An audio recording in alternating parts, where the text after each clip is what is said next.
I'd like to talk more about the trifecta, the myself, yourself, and the relationship, and how that relates all to one another, and just talk into that, talk into the growth, how it all grows together. And Awesome, because it's such a foundation piece for me.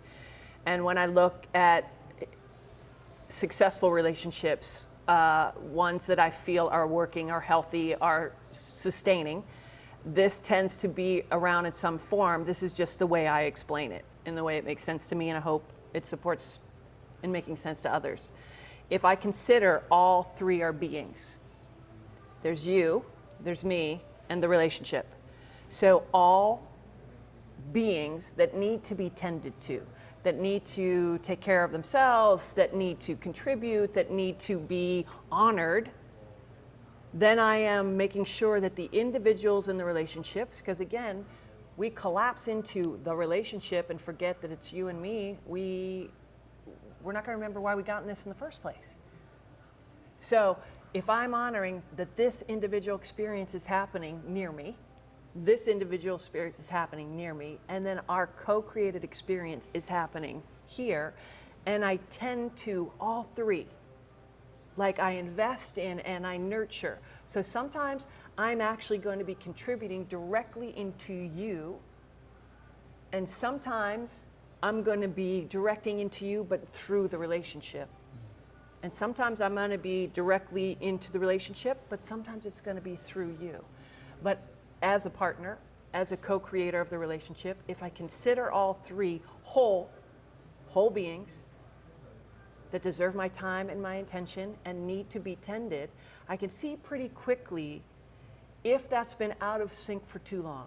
Is the relationship getting more attention than the partner? Is the partner getting more attention than me? Am I getting more attention in the relationship? Or whatever that looks like in the dynamic, I can see pretty quickly in this where might need a little extra attention, or might need some support, or might need some clarity, so that all three stay healthy.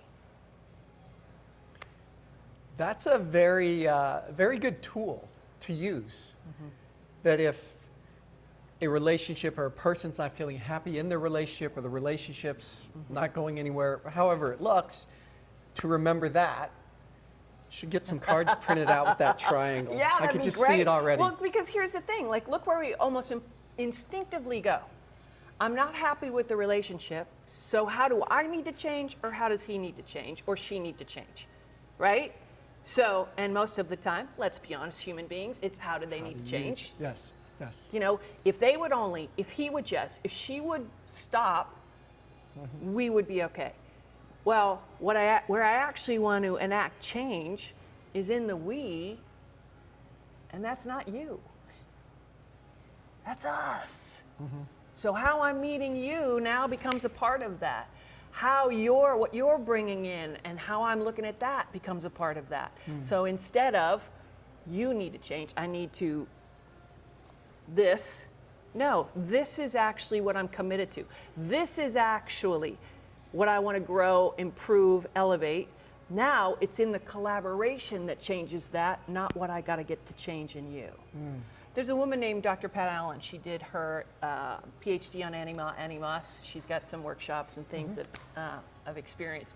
But she says one thing really, really well, which is if I commit to another human being, I'm committing to something fallible, and it's not as steady. Now, of course, I'm rephrasing what she says. I'm not exactly remembering how she said it to me, but it was along those lines. Like that, as soon as now you drop the ball, or you forget, or your behavior, now all of a sudden, what I am committed to or anchored into has become unstable. Now, I am 100% committed to this, and when that behavior shows up, this is the commitment that stays consistent. It's just now what you're bringing to it.